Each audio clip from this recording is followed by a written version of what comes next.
पवारांच्या बारामतीला घेरण्यासाठी फडणवीसांनी आजूबाजूचे सर्वपक्षीय मोहरे टिपायला सुरुवात केली आहे। भोर, इंदापूर पाठोपाठ आता पुरंदरचे माजी आमदार संजय जगताप यांनाही भाजपने गळाला लावलाय। बघूया फडणवीसांनी चोहोबाजूनी बारामतीची कशा पद्धतीने राजकीय कोंडी केली आहे।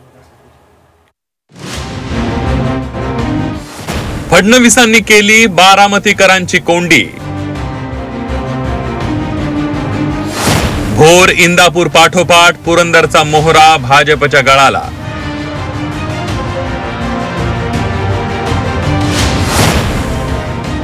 सुप्रिया सुळे 2029 ला बारामतीचा गड कसा राखणार?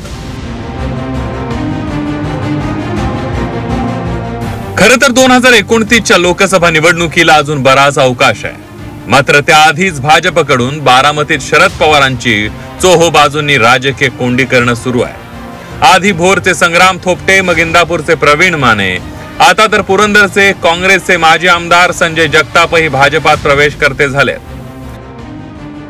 2029 ची विधानसभा लढण्याच्या पलीकडे आपण भाजपकडून कोणताही शब्द घेतला नसल्याचं ते ठासून सांगतात।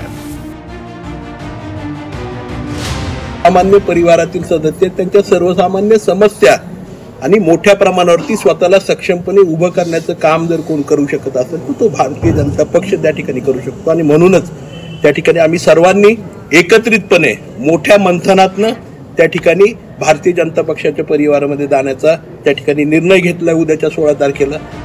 2024च्या आधी बारामती लोकसभा मतदारसंघातली राजकीय परिस्थिती काय होती आणि आता कोण कुठे गेले तेही तपासून बघूया। 2 वर्षांपूर्वी अजित पवार राष्ट्रवादी पक्ष घेऊन महायुती सोबत गेले। दौंडमध्ये पवारांचा उमेदवार पाडून आमदार राहुल कुल पुन्हा भाजपचे आमदार झाले। इंदापूरमध्ये हर्षवर्धन पाटील तुर्तास शरद पवारांसोबत आहेत। 3 वेळा पराभूत झालेले सोनाईचे प्रवीण मानेंच्या हाती भाजपचं कमळ आहे, तर दत्ता भरणे अजित पवारांसोबत आहेत। पुरंदरमध्ये लोकसभेला सुप्रिया सुळेंसोबत असणारे आमदार संजय जगताप पराभूत होताच काँग्रेस सोडून भाजपमध्ये दाखल होत आहेत। भोर, हवेली, मुळशी मध्ये लोकसभेला सुप्रिया सुळेंसोबत असणारे माजी आमदार संग्राम थोपटे आता भाजपवासी झाले। खडकवासल्यामध्ये भाजप आमदार भीमराव तापकीर चौथ्यांदा विजयी झाले।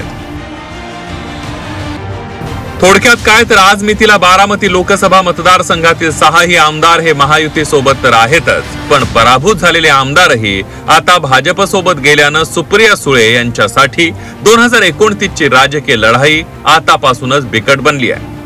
तरीही सुप्रिया सुळे म्हणतात की भोरच्या थोपटे आणि पुरंदरच्या जगताप घराण्याशी आमचे जिव्हाळ्याचे संबंध आहेत। तुम्हीच बघा सुप्रिया सुळे यांनी बारामतीच्या राजकीय कोंडीवर कसं गोलमटोल उत्तर दिलंय।